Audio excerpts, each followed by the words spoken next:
ki jai. Samaveda Bhaktavrinda ki Jai.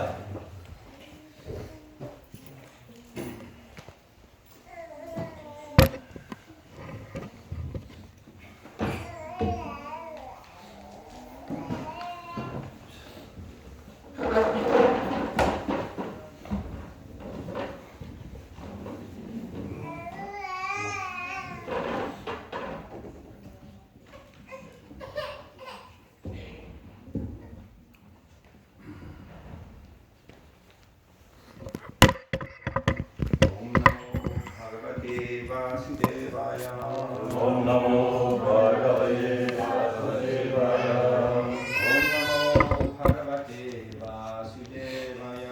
Om Namo Bhagavate Vasudevaya.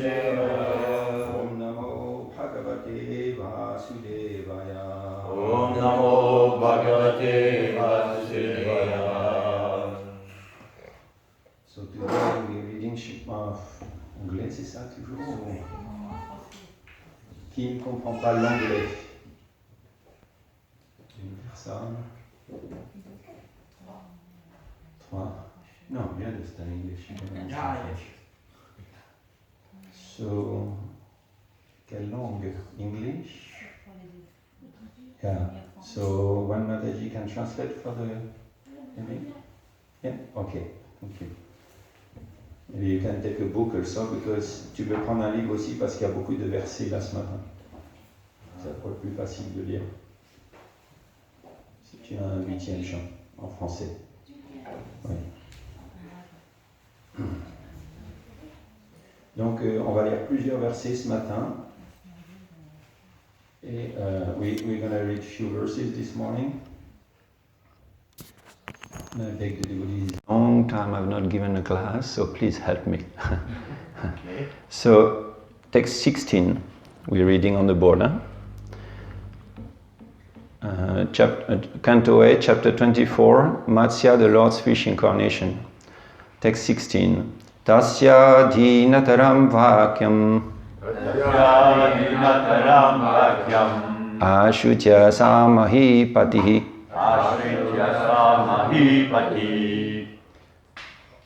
kalashapsu nidhayenam Karashapsu nidayenam dayalu ninya ashramam Dayalu ninya ashramam tasya dhinataram vakyam Tasya dhinataram vakyam ashrutya samahi patihi Ashrutasya mahipati kalashapsu nidhayenam Karashapsu nidayenam dayalu ninya ashramam Dayalu ninya ashramam tasya dhinataram vakyam Tasya dhinataram vakyam ashutya samahi patihi Ashrutya samahipati kalashapsu nidhayenam Kalashapsu nidayenam dayalu ninya ashramam. Dayalu ninya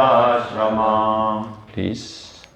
Tasya dhinataram vakyam Tasya dhinataram vakyam ashrutya samahipati Ashrutya samahi patihi kalasapshu nidhayenam Kalashapsu nidayenam dayalu ninya ashramam Dayalu ninya ashramam tasya dhinataram vakyam Ashrutya samahipati Kalashapsu nidayenam Dayalu ninya ashramam Tasya dhinataram vakyam Tasya dhinataram vakyam Ashrutya samahipati Ashrutya samahipati Kalashapsu nidhayenam Kalashapsu nidayenam Dayalu ninya ashramam Dayalu ninya ashramam Matajis. Tasya dhinataram Tashyadinataram bhakyam Ashrucha Samadhipati Kalashaktu Nidayenam Dayaluniyashramam Tashyadinataram bhakyam Ashutya samahipatihi Kalasapsu Nidhayenam Dayaluniyashramam Tasya Tasya of the fish, Dinataram, Dinadaram pitiable, Vakyam, Vakyam words, Ashrutya, Ashrucha hearing, Hearing Saha, Saha that, That Mahipati, Mahipati the king, The king Kalasha Apsu, Kalasa Apsu in the water, contained in the water jug, Nidhaya, Hidaya taking, Taking Enam, Inam the fish, Fish Dayaluhu, Dayalu merciful, Merciful Ninye, Ninye brought, Brought Ashramam, Ashramam to his residence. to his residence. Translation by Srila Prabhupada. The merciful king, being moved by the pitiable words of the fish, placed the fish in a water jug and brought him to his own residence. So we're going to read like about 14 shlokas. It's just really the pastime itself of Matsya. So please hear attentively. Satu tatrikaratrina vardhamana kamandalo alabdvatma vakashamva idam aha mahipatim. But in one night that fish grew so much that he could not move his body comfortably in the water of the pot.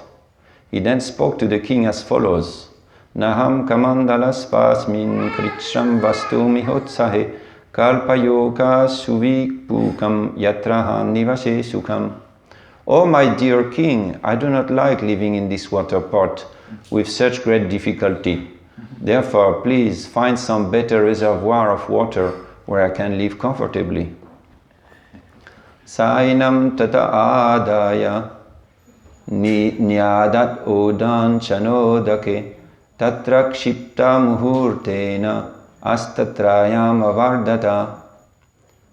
Then, taking the fish out of the water pot, the king threw him in a large well. But within a moment, the fish developed to the length of 3 cubits. I don't know what is a cubit. I don't know. Nama etad alam rajan sukam vastum udanchanam pritu dehi padam mahyam yatvaham sharanam gata. The fish then said, My dear king, this reservoir of water is not fit for my happy residence. Please give me a more expansive pool of water, for I have taken shelter of you. Tata adayasaragya kshipta rajan sarovare tad avrityat manasoyam mahamino nyavardata. O Maharaj Parikshit, the king took the fish from the well and threw him in a lake. But the fish then assumed a gigantic form exceeding the extent of the water. Netam me svastaye rajan udakam salilokasha nidehi rakshayogena radhe mam avidhasini. The fish then said, O king, I am a large aquatic, and this water is not at all suitable for me. Now kindly find some way to save me. It would be better to put me in the water of a lake that will never reduce. Ityukta sonayam matsyam tatra tatra vidasini jalasaye samitam tam samudre prakshipajasam. When thus requested, King Satyavrata took the fish to the largest reservoir of water. But when that also proved insufficient, The king at last threw the gigantic fish into the ocean. Kshipyamanastam ahidam ihamamma karadayah adantati balavira mamnihotrastum harhasi. While being thrown in the ocean, the fish said to King Satyavrata, "O hero, in this water there are very powerful and dangerous sharks that will eat me. Therefore, you should do not throw me in this place." Evam vimohitastena vadata falku bharatim tamaha ko bhavan asman matsya rupena mohayan. After hearing these sweet words from the Supreme Personality of Godhead in the form of a fish, the king, being bewildered, asked him, "Who are you, sir? You simply bewilder us." Nevam viryo jalacharo drishtosmabi shutopiva yo bhavan yojana shatam aha anha bhivyana saraha. My Lord, in one day you have expanded yourself for hundreds of miles, covering the water of the river and the ocean. Before this, I have never seen or heard of such an aquatic animal. Nunam dvan bhagavan sakshat dharir narayano vyayaha anugrahaya bhutanam datsirupam jalokasham. My Lord, you are certainly the inexhaustible Supreme Personality of Godhead, Narayan Shri Hari. It is to show your mercy to the living entities that you have now assumed the form of an aquatic. Namaste Purusha Shesta Stityutpatya Pyayeshvara Bhaktanam na Prapannanam Mukyo Yatma Gatir Vibhu. O my Lord, Master of Creation, Maintenance and Annihilation, O best of enjoyers, Lord Vishnu, you are the leader and destination of surrendered devotees like us. Therefore, let me offer my respectful obeisances unto you. Sarve lilavataraste bhutanam bhuti etavaha gyatum icham yado rupam yadartam bhavatadritam. All your pastimes and incarnations certainly appear for the welfare of all living entities. Therefore, my Lord, I wish to know the purpose for which you have assumed this form of a fish. So now we will be reading the verse with the purport. Nati ravindaksha padopasarpanam mrisha bhavet sarvasurit priyatmanaha yati tarisham pritagatmanam satam adidrisho yadvapuradbhutam minaha. Translation. O my Lord, possessing eyes like the petals of a lotus, the worship of the demigods who are in the bodily concept of life is fruitless in all respects. But because you are the supreme friend and dearmost super soul of everyone, worship of your lotus feet is never useless. You have therefore manifested your form as a fish. Purport by Srila Prabhupada. The demigods like Indra, Chandra and Surya are ordinary living entities who are differentiated parts and parcels of the Supreme Personality of Godhead. The Lord expands himself through the living beings, Nityo Nityanam Chetanas Chetananam. His personal Vishnu Tattva forms, which are all spiritual, are called Swamsa, and the living entities who are differentiated parts and parts are called Vibhinamsha. Some of the Vibhinamsha's forms are spiritual, and some are a combination of matter and spirit. The conditioned souls in the material world are different from their external bodies made of material energy. Thus, the demigods living in upper planetary systems and the living entities living in lower planetary systems are of the same nature. Nonetheless, those living as human beings on this planet are sometimes attracted to worshipping the demigods in the higher planetary systems. Such worship is temporary. Sorry, not 20 years old anymore. Oops. As the human beings on this planet have to change their bodies, tata dehantara praktihi, the living entities known as Indra, Chandra, Varuna and so on will also have to change their bodies in due course of time, as stated in Bhagavad Gita, Antavattu palam tesham, tadbhavatyalpa medasham. Men of small intelligence worship the demigods and their fruits are limited and temporary. Kamestesteritaggyanaha prapadyantenya devataha. Those who do not know the position of the demigods are inclined to worship the demigods for some material purpose. But the results of such worship are never permanent. Consequently, here it is said, Yati tarisham pritak atmanam satam, pado pasarpanam rishabh bhavet. In other words, if one is to worship someone else, he must worship the Supreme Personality of Godhead. Then his worship will never be fruitless. Svalpam apyasya dharmasya trayate mahato bhayat. Even a slight attempt to worship the Supreme Personality of Godhead is a permanent asset.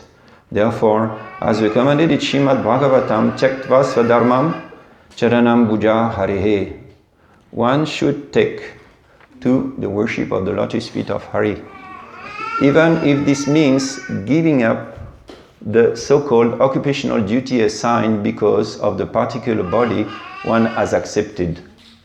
Because worship in terms of the body is temporary, it does not bear any permanent fruit. But worship of the Supreme Personality of God, it gives immense benefit.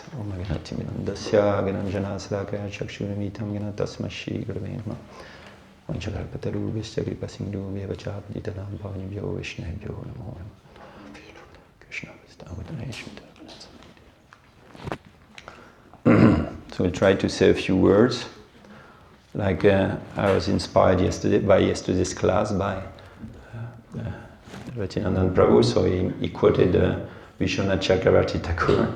So I read a little bit yesterday from his comments also, and in one of his last comment on this, the last comment I think even on this chapter, he said something which inspired me for this morning. He said, I don't have a trace of devotion or knowledge, and I don't have any devotion, no renunciation.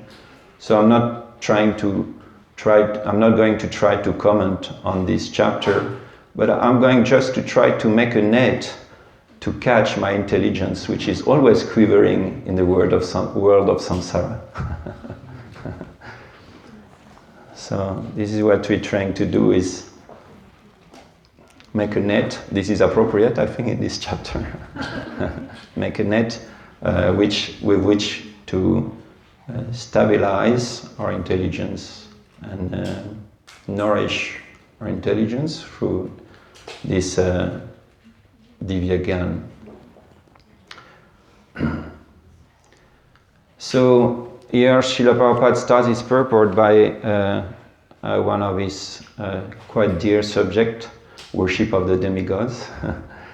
And of course for us it doesn't mean so much because we don't do this in the Western countries, but in India for thousands of years they've been worshipping demigods, and still today, to this day, even though certainly less seriously, they still having this ingrained in their blood. And even though we don't worship demigods, but we worship politicians, we worship bankers, we worship so many people for exactly the same thing, material benefit. But Prabhupada here explains that anybody who has a material body, basically, if you worship somebody else who has a material body, you worship somebody who is in the same position as yourself. So Prabhupada speaks of first class, second class, third class prisoners. You know, we can be appreciated, we can be impressed by the position of somebody in first class cell, but after all, he is still a prisoner. So this worship of demigods is just actually remaining in the world of samsara. This world of is like Prabhupada said, Ferris wheel. You know, up and down. You know, this is described in Bhagavad Gita, 9th chapter, I believe. You know, Trevidyam mam somapa putapapa. Those who worship, who knows the three Vedas, Trevidyam mam somapa, who drink the somaras, putapapa, yagyer ištva svargatim prartayante. They prartayante means they praying for, you know, like the prartana, this book of, I think, Narottam Das Thakur, prartana. So prartayante, they actually pray for this long life and enjoyment in the heavenly planets. And they get it, actually. If you're really determined, you know, something in this material world, eventually you get it. So that's dangerous, actually, if you think about it. Because Prabhupada says that because afterwards, you know, they get to this higher position, but of course, kshine punye marcha lokam vishanti. Once the benefit, the credit is gone, is finished, then what happened? Kshine punye marcha lokam vishanti. You again come back to the same position, and you may go to the lower part of the Ferris wheel also. So after some time, you may go up again, and after some time you may go down again. And Prabhupada described it yesterday. I read the purport, and he said, this is the routine. This is quite scary, you know, it becomes like a routine, you know, like you go to the office, you come back home, you know, the next day, or you, maybe a better example, you work all week, then you enjoy on the weekend. You know, then when your weekend is over and you spend all your money, then you go back to work again, you know. So this is a routine on a greater scale, but this is still a routine. And this never makes us happy or satisfied, you know, at heart. And yeah, so this is a cheating process. And this is not actually, Prabhupada says that you cannot speak of worshipping some demigods in the sense of bhajanti, you know, because it's actually, you're not actually offering your heart, or you're not doing it with any love. This is just a business on your part, on the part of the worshipper, and this is also a business on the part of the worshipped. It doesn't give you back because he loves you. He gives back because, you know, that's his position, and if he doesn't give you back, he loses also his position. He loses what benefit you give him. So anyway, we know this process has been described in details extensively by Srila Gopal. Thank you. And so from the first verse of Srimad Bhagavatam, this process is rejected, you know. All these processes are rejected, you know. What is there's no Dharma Projita, Ketavotra Paramo Nirmatsaranam Satam, that this Dharma Projita Ketava, this cheating business, is actually rejected. This is actually a world of cheaters and cheated. As long as we go for something material, we are cheated. And people will always be there to provide us these benefits that we're looking for, actually, because that's their business. You know, when you're on top of the wheel, that's your business to give your mercy to those who are lower, you know, your benefits. And when you are down the wheel, you beg, you know, please help me to, you know, let me go up, you know, let me go up again. like when you see sometimes some companies, and they have these slogans, like our first priority, is customers' satisfaction. It's completely a lie. They don't care a fig for your satisfaction, It's just pure lie, But everybody is using it, Our satisfaction, your customer satisfaction is our first. Actually, they just want your money. That's it, And they want you to be satisfied because then, you glorify your product, their product. So anyway, this is the process, cheating process of this material world. So on the positive side, Prabhupada describes in this purport the difference between devotional service and this cheating process. So Prabhupada starts by saying the laws, that's in the verse actually. The king is praying, because you are the supreme friend and the almost super soul of everyone, worship of your lotus feet is never useless. So these 2 points are important. Krishna is, first of all, to be a well-wisher, you need to be a friend, and you need to have the power to show your friendship and give some benefit. So Krishna has got these two qualities. Is first of all, is super soul, so he's got the power and he's got the knowledge to do anything. He knows all our desires, and he's our friend. He's our friend. He doesn't want to cheat us. So to engage in devotional service actually means getting a higher benefit. Prabhupada quotes this verse from Bhagavad Gita, Svalpam apyasya dharmasya prate mato bhayat. This is actually the first verse of the Bhagavad Gita, which starts to describe devotional service. Yeah. Sorry.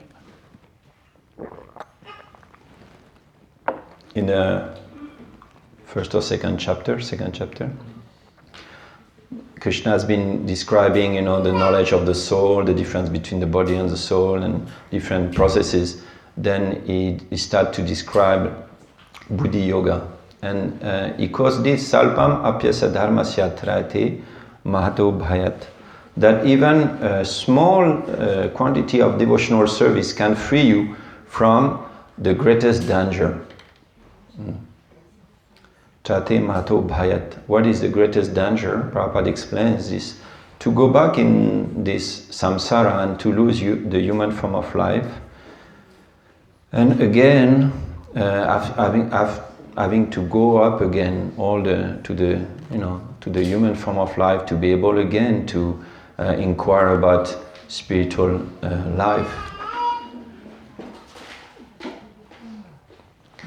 So Prabhupada quotes this verse from the Srimad Bhagavatam, which I'm going to read. This is verse spoken by Narada Muni to Vyasadeva in the 5th chapter of the first canto. Tyaktva swadharmam charanam bhujam hare. One who has forsaken his material occupations to engage in the devotional service of the Lord may sometimes fall down while in an immature stage.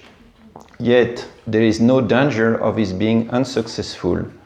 On the other hand, a non-devotee, though fully engaged in occupational duties, does not gain anything. So, in other words, this verse was quoted by Narada, said by Narada Muni to Vyasadeva. You remember when Vyasadeva compiled all the Vedas, he was not satisfied, and he was sitting in his ashram, Samya Prasha, on the bank of the Sarasvati, and he was despondent. What's wrong? Then Narada Muni appeared and started to preach to him, and basically, in a nutshell, the pastime, he told him, that you've been glorifying different systems, dharma, etc., artha, moksha, but you've not glorified devotional service enough. And he's going to tell, Narada is saying this verse, that even a small devotional service rendered, and even if one falls down, yet this benefit is forever. On the contrary, the greatest material profit is lost. When it's lost, it's lost. What you gain is just the endeavor to have, by which you have attained this gain. That's all your benefit, and you get the karma. The bad or good karma you have, amassed while pursuing this goal. But devotional service frees you forever of any danger, even a small quantity of devotional service. And Narada will tell his own life story, how by just rendering a small devotional service to the sages, Bhaktivedanta, and he got this incredible boon of, in his next life, becoming Narada Muni. Just because he had served the sages for 4 months during the rainy season, and he had taken their Mahaprasadam. So if you put in the balance, what he did, what was the endeavor, what was the austerity, and what he gained, there is no comparison, what he did, as a small child, he just served them. He sat down in a corner of the room and he listened to them, and he got there. Of course, then he went through the test of losing his mother and going alone in the forest, and he went through many austerities, and he practiced whatever he heard from them. He practiced it, and practically immediately he could have darshan of Krishna in his heart. So he will tell this is why Narada Muni tells his story in the first canto to Vyasadeva as a witness. And we have many pastimes like this in Srimad Bhagavatam, which are witnesses of how devotional service is actually, even a small quantity of devotional service is bringing the greatest benefit. We have the pastime of course, Chitraketu Maharaj, who, even though he couldn't, perform fully his devotional service, and he committed an offense to Lord Shiva, he got birth again as a demon, but he continued. He was delivered. He got his he got liberation as a devotee. Bharat Maharaj, of course, is another pastime. Who else? The Srimad Bhagavatam. Do you have an idea of any pastime of anybody performing some devotional service for a time and giving it up? And Gajendra, Indradyumna, in his previous life, he had meditated, and somewhere or another he got cursed by a sage because, he didn't receive him properly.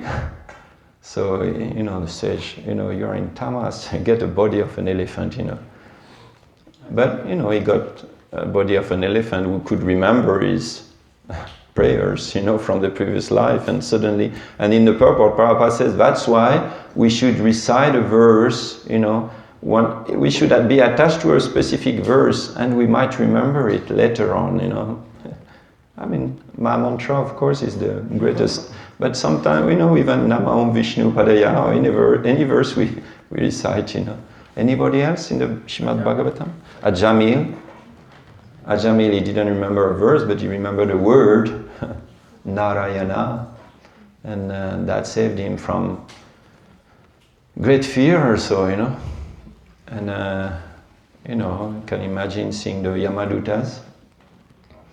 We heard of different stories of people seeing the Yamadutas, I know a devotee in Mayapur, he speaks French actually. No, he is black body from Africa.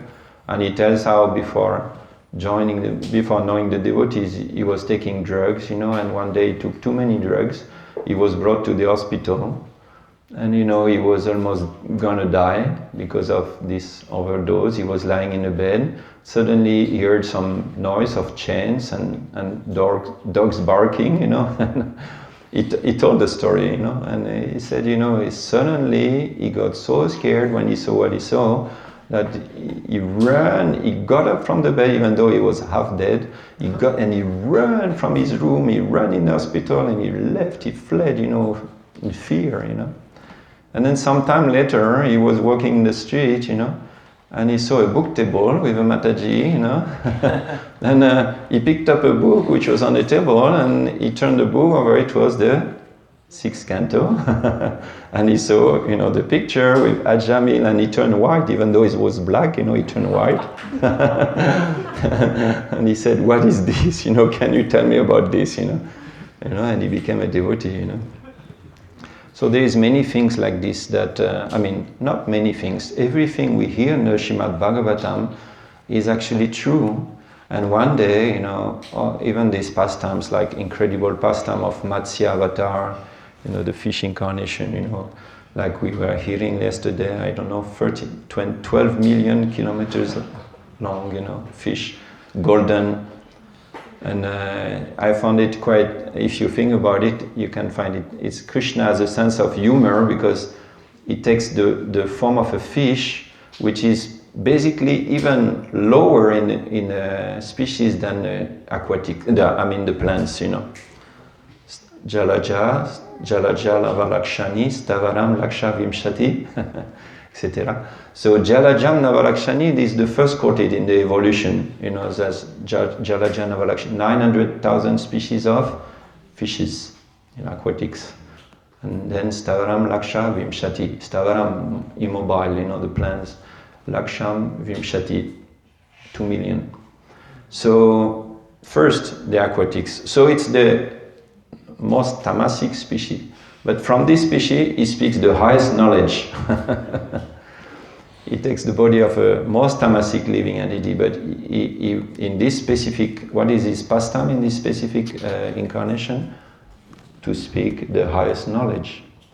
So of course Krishna's body is never touched by the 3 gunas, and even it is said here, the word is here, but he is acting as a fish. Yeah. What is the word? Vidambanam. Krishna imitates a fish, a material fish. Imitates means he's not. You know, when you imitate means you're not. You know, you imitate some kids are playing, imitating the king, or so we are not. So Krishna is not a fish. Krishna is Satchitananda Vigraha, and he remains Satchitananda Vigraha in any form he takes. You know, whether a fish, a tortoise.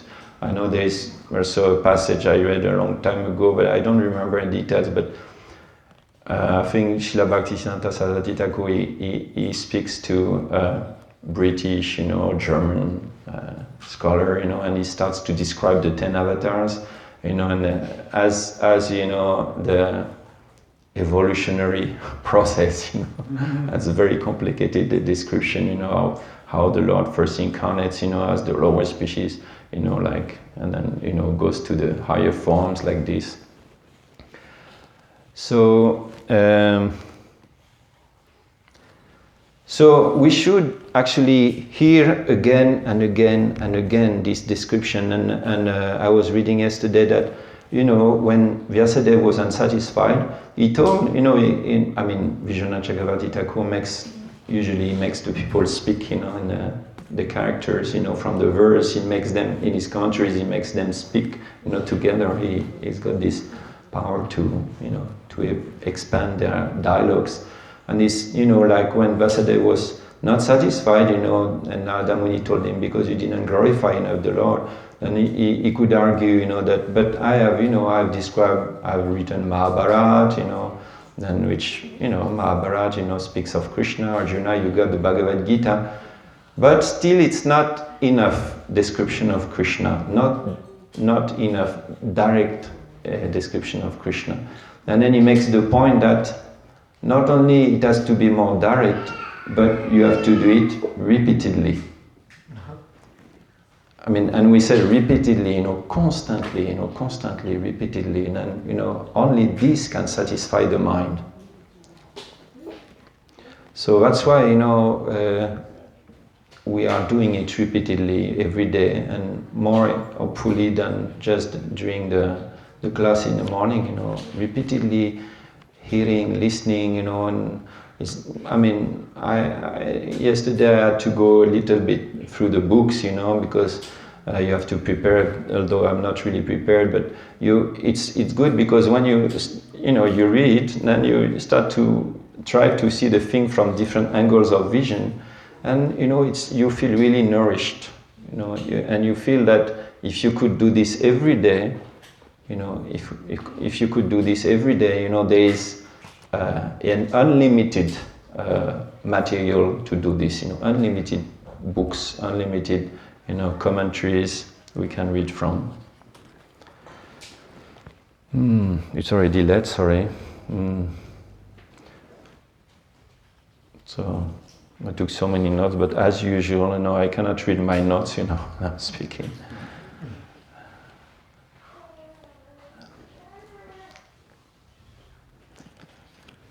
Anyway, in short, we could say that this verse, this purport, Prabhupada describes how only devotional service is the real benefit of the soul, because it gives the only real benefit, which is to come out of this wheels ferry, and jail of the material world. And this is done even through a small quantity of devotional service, but of course, a small quantity of devotional service is not lost, but it means it has to be continued later on, and Prabhupada say, don't wait for another life, like one devotee was saying in Mahaprabhu. Sometimes as devotees we have a tendency to think, okay, if I don't make it in this life, I will take birth in a nice devotee family, as a gurukuli or something, I will play mridanga like anything, like Mayapur. And, and like this and that. But he said, he was telling this in the Mayapur temple upstairs, where they give class. And he said, but why should you wait? What, do you think you'll have a better situation in the next life? Now you're sitting in Mayapur, this is the golden age. Chaitanya Mahaprabhu just appeared, you are in the Dham, in your Mayapur Dham also, you are with devotees, you have devotional service, you have everything. Do you think you'll get a better situation than this? So he said, better do it now, Yeah. Anyway, it's already late, and so maybe I read the verse again, and if anybody wants to add something, please. Translation. O my Lord, possessing eyes like the petals of a lotus, the worship of the demigods who are in the bodily concept of life is fruitless in all respects. Because you are the supreme friend and the most super soul of everyone, worship of your lotus feet is never useless. You have therefore manifested your form as a fish. Somebody wants to say something? Yes. When Prabhupada he quotes that verse. Which verse? Check verse. Oh, whatever you do, you will never lose. I heard one explanation, and it's because Krishna will never forget what you are doing for him. Yeah. That's why Prabhupada says not the verse itself says that because you are supreme friend and the super soul in everyone's heart, you can, devotional service to you is never useless.